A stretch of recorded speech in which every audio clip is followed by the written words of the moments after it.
I'm Alyssa Miller, and I am the author of Cybersecurity Career Guide with Manning Publications.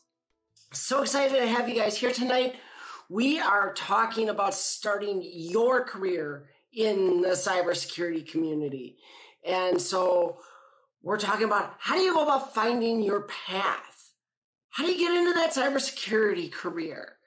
So I'm going to give you some insider look at some of the things that are discussed in the book, how you go about starting a career in cybersecurity. Cybersecurity is a pretty popular career path right now, but there's a lot of talk about the problems with staffing and talent shortages, skills gap, all sorts of weird words that we use to say we can't find people. But then there's all these people who want to start jobs in cybersecurity and they can't find jobs. And it doesn't make any sense. So there's a lot of things we got to fix on what we can do to hire better. But there are things that you can do right now. If you want to start a career in cybersecurity, I'm going to give you 3 quick and easy things to do that are going to take you from discovering yourself to really understanding what you bring of value to a job to winning that job. So that's where we're going tonight. I'm going to give you some exercises that I'm going to talk about different things that are discussed in the book that really will help equip you in order to launch that career in cybersecurity. First place we need to go is we need to understand you. More specifically, you need to understand you. Because until you know yourself and you know what interests you, it's really kind of hard to pick a particular career path in cybersecurity. As part of the research for my book, I did some surveys, and I surveyed thousands of experienced professionals and aspiring professionals. So those who had never had a cybersecurity job so far and really wanted to get into the industry. And one of the things I asked them, those people who are aspiring to start a career in cybersecurity, is what interests you about working in cybersecurity? Why do you want to do it? And you see here, there's a lot of different answers that all got a lot of response. Now, yes, this was a multi-answer, so they could choose more than one. You see lots of different reasons. For some people, it's about the technology. Others like just trying to solve puzzles, and they feel like cybersecurity will do that for them. Some said they just want to make a difference. Like, it can be very rewarding to work for a company that faces threats on a daily basis from the global threat landscape. I happen to work for one where, we're dealing with global threats every day, and it can be really rewarding when you're the person that's out there helping to defend them against that. So, there's people that like to do that. But all these different reasons. But that's not what I'm talking about when I talk about what you're interested in cybersecurity. What I'm talking about is figuring out this mess. I love this and I hate this at the same time because it makes our industry sound so complex. As you see, Henry Yang put this map together. He's put multiple revisions of it. You see we're on 3.1 right now. And if you go to his LinkedIn, he's constantly posting updates to this. Now, I don't agree with everything that's here. I could argue with the way some of this is laid out and some of the things that are mentioned here. But these are all different domains within cybersecurity, and they have jobs that specialize in every one of them. So it's really tough for me when I'm mentoring somebody who wants to start in cybersecurity, and the first thing I'll ask them is, well, okay, what part of cybersecurity do you want to get into? And they say, well, I just want to learn it all. You're never going to learn all of this. There's too much. So it's important for you to dig in and really figure out what is it that you want to do in cybersecurity. What is that thing that interests you?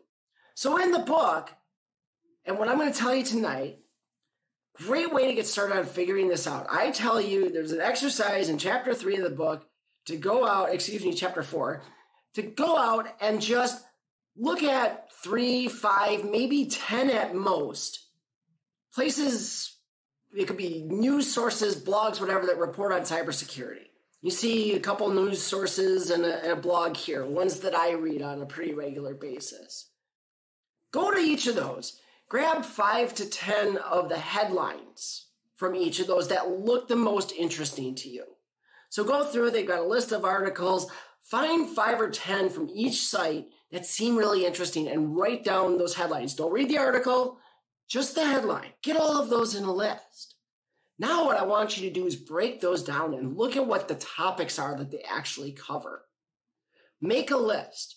Make a list. What are the high-level things? Do they talk about ransomware? Do they talk about vulnerabilities? Do they talk about hacking? What are the things that are being discussed or that you think would be discussed based on just that headline? And now if you take those all on a list, start to group them together. What do you see showing up over and over again? What are those themes, the things that seem to interest you most? Now, in the book, I don't cover word clouds, but honestly, sometimes these things can be useful. And this is one of those times. Like, if you put this list together of all these topics, these things that interest you, and if you can take all the instances of that and plug that into a word cloud and see what shows up. Is it ransomware? Is it cryptocurrencies? Is it hacking? Is it viruses? Is it privacy? These will start to help steer you toward those domains. And then from those domains, you can start to figure out what the jobs are that you want to get into that are going to be the best place to start your career. Now, that's not saying that you're going to be perfect, okay? There is a very good chance you're going to get into that job that interests you today, and after a year of doing it, you might decide, yeah, this one isn't for me. The really good news with cybersecurity is once you get that first job in, it is so easy to pivot into other jobs because you saw that map, all of those domains, while they're separate, they are all interconnected. So if you're working in one, it is very easy to pivot over into a different one that might hold interest for you in the future. That's how most of us in this career field grow. So that's number one. Get to know yourself. But second, we need to examine what is in your toolbox. What skills do you have today? What abilities, what capabilities do you have that you can bring to an employer today that would be of value in the cybersecurity industry? So I want to talk first about 3 levels of competency, because if we're going to look at these capabilities that you have, we need to understand that there's different levels of competency in each capability. First is knowledge, okay? I may have knowledge of something. That means I've probably read about it. Maybe I attended some training or I went to a conference talk or, I researched it. I studied it. It's things that I know in my brain, but that's about as far as it goes. Okay, that's knowledge of a topic. So I might say, hey, yeah, I've got knowledge of a blockchain, but I've never built one, right? I've got blockchain knowledge, but I've never built one. I've never owned cryptocurrency. And so I would be limited to knowledge there. Then you've got skill. Skill means that you've worked in that technology in some way. Maybe you did some labs, a CTF, maybe it was part of a degree program you were in. Somehow you took that knowledge you have and you applied it in some way. Okay, so this is a step up because now you've built on the knowledge. And the last is experience.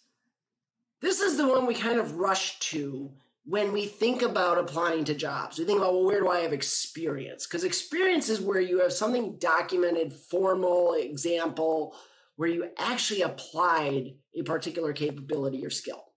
So you went in there, you were in a real life business scenario, you went in and maybe you managed firewalls, or you programmed in Rust or C++ or what have you. That would be experience. So that's measurable and demonstrable.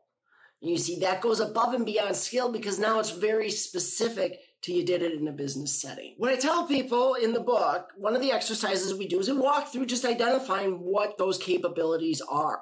Where do you have technical capabilities? These are the things that we think about most often, again, when we think about a job description. In fact, it's one of the problems with job descriptions, but that's a topic for another time. But just go through. Go through and identify what your technical capabilities are. And you notice here, you see things from a lot of different places. These obviously didn't all come from the same job or the same activities, of course. I mean, you see installing and configuring antivirus software. The person has experience doing that. But further down, you see brewing espresso and cashier duties. Well, clearly that wasn't a tech job.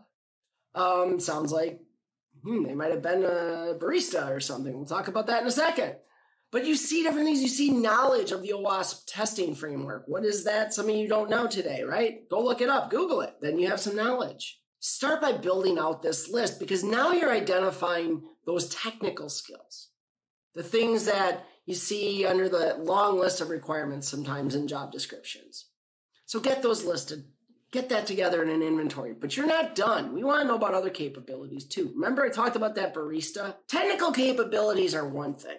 That's stuff that, is very specific to an industry or to a particular job or a particular role. But what if I told you that a barista has very specific experience that would be applicable outside of being a barista, and indeed when they want to get into cybersecurity? These are those skill sets, those capabilities that transcend industries, and they're what we call core transferable skills. So the next thing I want you to do is inventory those.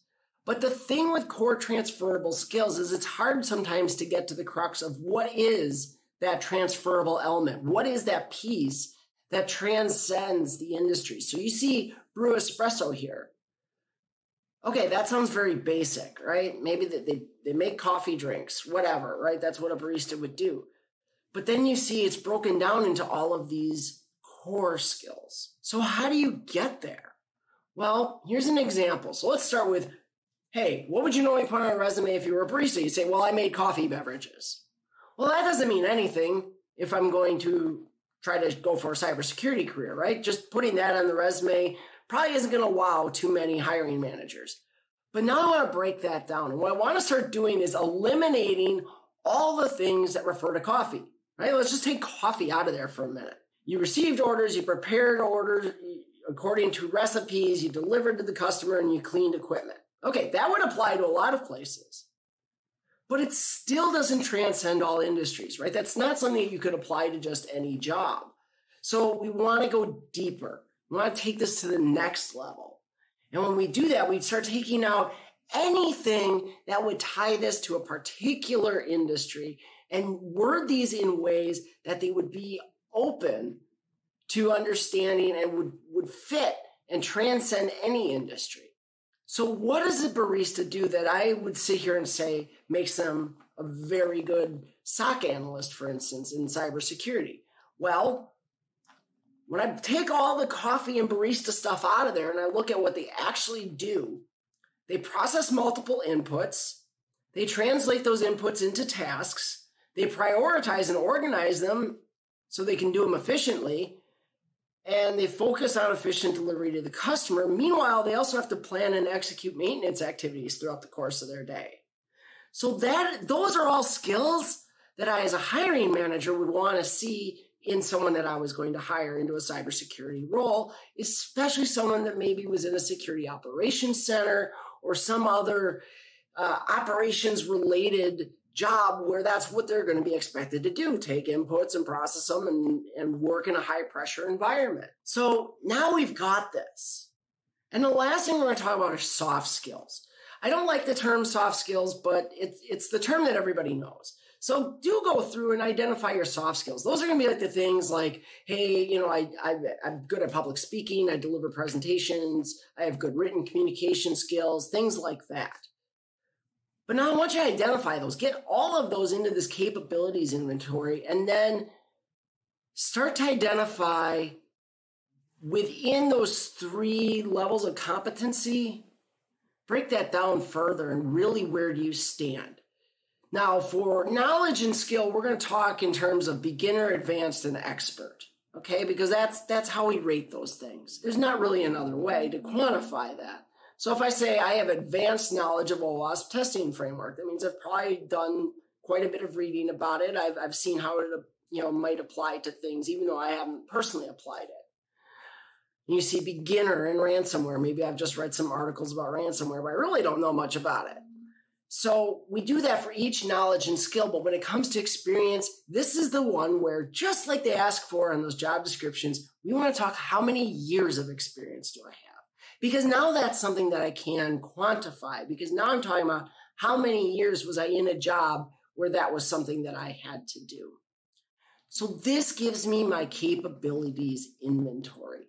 Now I have this inventory that tells me, okay, when I go and I'm going to, submit a resume for a job, I can see the things that I can easily plug in, and it gets me thinking beyond just the technical requirements and really what are the things that might fit, what are the core transferable skills I have that might fit that job. You know yourself, you know what jobs you're interested in, you know what skills you have that would apply to the job. Now it's time to get the job. Here we go. It's time. Let's get out there. But job descriptions suck. Okay? I'm going to be blunt about it. Job descriptions are awful.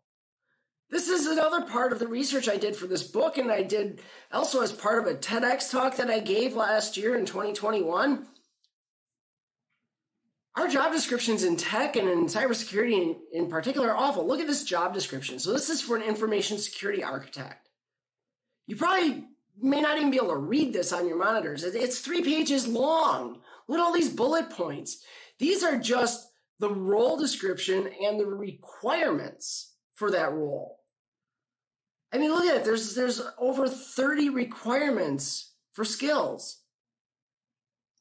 They're never going to find a unicorn like this. So I don't tell you this because I want to sit here and just complain about it. Okay, it's just something we have to accept right now. As I said before, we've got things to fix on the hiring side in this industry. There's no doubt about that. So this is something that we have to address. I'm going to tell you how you can start to try to overcome some of this. Now, when I did that survey, one of the other things I asked people on both sides, both the aspiring and the experienced professionals, was, what's the hardest part about finding a new job? And look at this. I mean, the overwhelming, most popular response was bad job descriptions. People go out there and they find job descriptions and they start reading, and the job description sounds great. It sounds like something they might be able to do. But then they look at that long list of requirements and suddenly they don't feel so capable anymore. So what I'm going to tell you, first and foremost, when you're dealing with bad job descriptions, when you see that long list of requirements, throw it away. Don't worry about that. Focus instead on the description of the job itself. Does it sound like something that's appropriate that you could do tomorrow? Does it sound like something you feel capable of doing? You think you could learn on the job? You would come in with some skills that would apply, and then you would learn the rest as you go. That's the type of job you should be applying to. That's the type of job that's going to allow you to grow. All of those other things, must have X number of years in this tool or that tool or whatever, forget about it. If it sounds like a job that you could do, and it sounds like they're looking for the right level of person that you represent, so if you're brand new, it should be something more on the entry-level side, then go ahead and apply. Take that shot. Worst they can do is say no anyway, right? Which I know gets exhausting. But you're also probably sitting here thinking, well, Alyssa, you just made us do this whole capabilities inventory. Why are you telling us now to forget about all the things that we would use that capabilities inventory to apply to? What I'm telling you is forget about the bullet points when you're deciding what job to apply to. Once you decide you're going to apply, now they become a little more important. Let's talk about why. Let's talk about the typical hiring process. So typically this is how it works. You come in, you see in the upper right, that blue shape, the job gets created, right? Company posts the job on their website or somewhere. It goes out to a bunch of job boards, then a bunch of job seekers apply. All right, so far so good. We understand this. Now you go out there and you're one of those that applied. What happens to your resume? Well, your application gets screened. You get a call probably from HR first, and they talk to you a little bit, and they'll ask you some questions, and then they'll go on and they'll schedule you for additional interviews, right? And eventually, if it all goes well, you get hired. But there's one area in here that is the hardest part to overcome, and that is the applicants are screened. And the reason for this being so difficult is oftentimes that applicant screening is done by an automated system called an applicant tracking system, or ATS. The ATS is a machine-based system. It is completely automated that looks at your resume and it's going to give your resume a score. In some cases, they can implement these things. It might even just reject your resume outright. The key is to overcoming that ATS. How do I get past that step? First and foremost, because the worst way and the way that so many people fail to get considered for a job is it never makes it onto HR's desk. Why? Because the ATS looks at it, it gives them a low score. So then when the recruiter or the person from human resources goes and looks at it, they're not going to look through, if they got 50 applicants, they're not going to look through 50 resumes. They're going to look at the scores and they're going to take, maybe the top 5 first and look through those resumes. So if you didn't score in the top 5 by the ATS, you're already out in the cold. And then it's only after the recruiter looks at it, they'll contact you. They might do some, they'll have that screening call with you. Then if they pass you on to the hiring manager and to the team, other people that are going to be a part of your interviews.